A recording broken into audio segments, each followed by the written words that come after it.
मौजूदा भी जो बयान दिया, बड़ी बॉडी लैंग्वेज में बड़े परेशान से लग रहे थे। शायद परेशानी में कुछ निकल गया हो।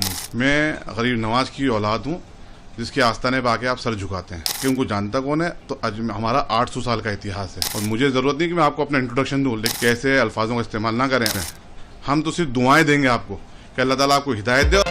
देखिए, हाँ, मैंने भी अभी आपके A9 के ट्वीट पे उसको देखा है, उनके बयान को। पहली बात तो ये है कि मुझे बड़ा आश्चर्य है कि इमरान मसूद साहब MP मेंबर ऑफ पार्लियामेंट हैं और एक रेस्पेक्टेड मेंबर हैं, उनको अजमेर दरगाह की हिस्ट्री के बारे में नहीं मालूम।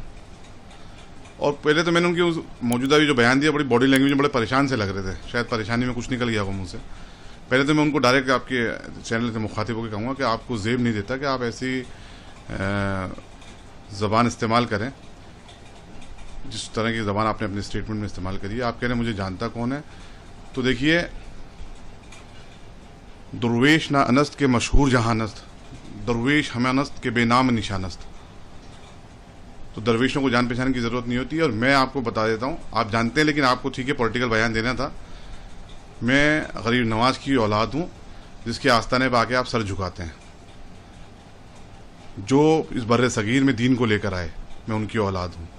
दूसरी चीज़ ये, आप जो बात कर रहे हैं कि उनको जानता कौन है, तो हमारा 800 साल का इतिहास है। अजमेर दरगाह के सज्जादा नशीन की हिस्ट्री पढ़िएगा। अगर उर्दू आती है तो उर्दू में पढ़िएगा, पर्शियन आती है तो पर्शियन में पढ़िएगा, और इंग्लिश आती है तो इंग्लिश में पढ़िएगा आप।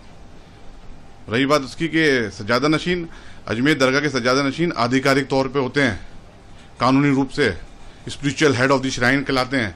मैं उनका जानशीन हूँ और मुझे ज़रूरत नहीं कि मैं आपको अपना इंट्रोडक्शन दूँ, लेकिन आप एक ऑनरेबल मेंबर हैं। आपके जब भी स्टेटमेंट दें तो मैं समझता हूँ कि आपकी ज़बान से अच्छे अल्फाज निकलने चाहिए। रेस्पेक्ट देते हैं तो रेस्पेक्ट मिलती है। मैं तो अल्लाह ताला से दुआ करूँगा अभी भी कि अल्लाह ताला आपको हिदायत दे, कैसे अल्फाजों का इस्तेमाल ना करें। और दलाली की जो तक बात कर रहे हैं आप, तो आप ये साबित करें कि कहाँ दलाली हुई है। मतलब आपका साथ नहीं देना, आपकी हाँ में ना नहीं मिलाना, तो मतलब आदमी दलाल हो जाएगा। अगर हुकूमत की हम हाँ में हाँ नहीं मिला रहे हैं, ये हम बात कर रहे हैं लॉजिकली। आप मुझे बताएं कि आज तक वक्फ में आप लोगों ने क्या किया। आप यूपी से आते हैं, आप यूपी वक्फ के बारे में बता दें कि क्या वहाँ की प्रॉपर्टियाँ सेफ हैं, आप लोगों ने क्या स्टेप उठाए। मतलब आपकी हाँ में हाँ कोई मिलाएगा तो आपका अच्छा आदमी, और कोई डिफरेंस ऑफ ओपिनियन हो गई तो आप उस पर कोई भी इल्ज़ाम लगा देंगे। ये आप लोगों को जेब नहीं था। आप जिम्मेदार ओहदे पे बैठे हुए हैं। और मैं अजमेर दरगाह के सज्जादा नशीन किबला दीवान सैयद ज़ैनुल आबिदीन साहब, जिनको पूरी दुनिया जानती है, मैं उनका जानशीन हूँ, उनका उत्तराधिकारी हूँ और गरीब नवाज की औलाद हूँ। अच्छा नहीं लगता आप ऐसे अल्फाज बोलें, क्योंकि हम तो जिम्मेदार पद पे बैठे हुए हैं। हम तो सिर्फ दुआएं देंगे आपको कि अल्लाह ताला आपको हिदायत दे और आपको और तरक्की दे, अल्लाह ताला और आपको सेहत याबी दे।